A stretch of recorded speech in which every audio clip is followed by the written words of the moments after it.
So this is interesting. I wake up, I decide, what I'm going to do for videos for today. I check a couple of the news sites. I'll peruse even the Twitter.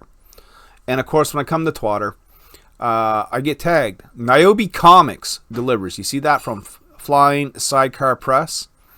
Now, of course, I don't know in what context this is for, but I do deliver. And on time books is, right?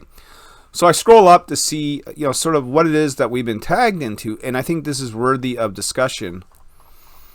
And what it is a post made by Eric O'Sullivan, who I don't know.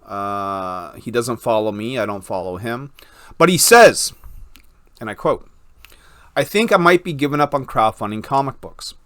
I am entirely disenchanted by the experience. From lateness to reaching out to creators with questions about my legit purchases, and ignored.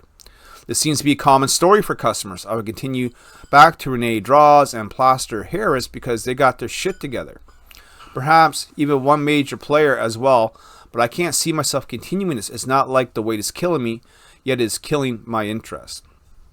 This is a common opinion on crowdfunding, and have preached this for years, John. For years, all right? One bad apple can make the bag rotten. One bad apple can turn someone off from crowdfunding. And I've given this example 1,000 times, but let's do it. Let's do it 1,001. Let's say I'm watching YouTube, I'm on Facebook, I'm on the Twitter, and I see something that looks kind of cool from a creator, and I go, you know what? I've never done this Kickstarting thing before, but damn it, that book looks fucking cool, and I want it in my collection. So I go ahead and I back this book. I put my credit card online. I go ahead and I back this book. Maybe it's $20 and $15 shipping. I'm just paying now $35 American for a 24-page floppy comic book, and I'm excited to get it. And then a few months go by, and nothing happens. And then another few months go by, and then nothing happens, and we're past the due date, right? And a year goes by, and it's crickets. And 2 years go by, and I got no book. Look, this is insanity, right? And this is a common practice where people who I don't think intentionally mean to fuck other people over, but maybe they do. But I think it's more likely that the people who raise these funds for these comic books are sort of barely getting by as it is. They barely make the funding for the book, which isn't enough for them to make the book. And they end up spending and squandering the money and have nothing to show for it, and backers have no books, right? If I'm backing a Kickstarter and I get burned, and it's like my first couple times doing it, yeah, I'm probably not coming back. I'd rather just go to the LCS, pay my $4.99, $3.99, whatever it is, and get my monthly comic books, as opposed to taking a chance on these new creators who do not know what the fuck they're doing. Now, we all have to learn, and usually we all have to learn the hard way. Professor Geek here, I call him Geek, is Professor Haytinen, and I've been on his show. Cool guy, fellow Canadian. Had a question here. He says, in your opinion, what is the timely manner for a product fulfillment on crowdfunding? I'm honestly interested in what people have to say on this. So I don't even need to read the answers. I'll give you my answers. It's whenever the book is done, right? So let's say I'm crowdfunding Niobe Pinguina. We are 3/4 of the way done.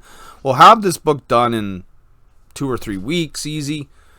And I can go ahead and run my crowdfunder. Because the book is almost completed, basically we just need to run the crowdfunder, get the money, go to print. So I say a couple months after you ran your campaign is acceptable time, right? But basically it's whatever you put in as a shipping date. So if I'm running the campaign and I say, hey, you're not getting your books until March 2024, well, by the time March 2024 comes around, you better have my book to me, right?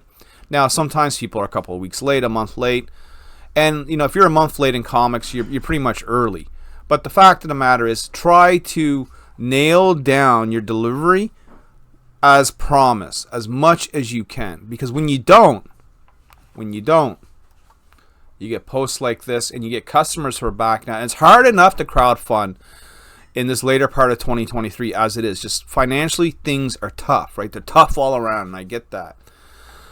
But to wait a year, 2 years, 3, and we've seen 3 years, for a book, That falls on the realm of insanity. You know, Eric says, I think within a year of opening a campaign, yet when it's over a year late and it gets later every week, it's a sigh. Of course it is, man. Of course it is. Chris Brady says, how about when they say they list a date for shipping, which they almost always miss? You know who doesn't miss that? Me. And that's why I got tagged in this, that we do deliver. Guys, if you want to get comic books, crowdfund it. You want to get something that is sort of making the leap. Not only are we crowdfunding comic books now, but we're also in the shops, right? So that should tell you that we have quality. We have deliverability and we have quality. Get Nyobi. We'll talk to you soon for the next video.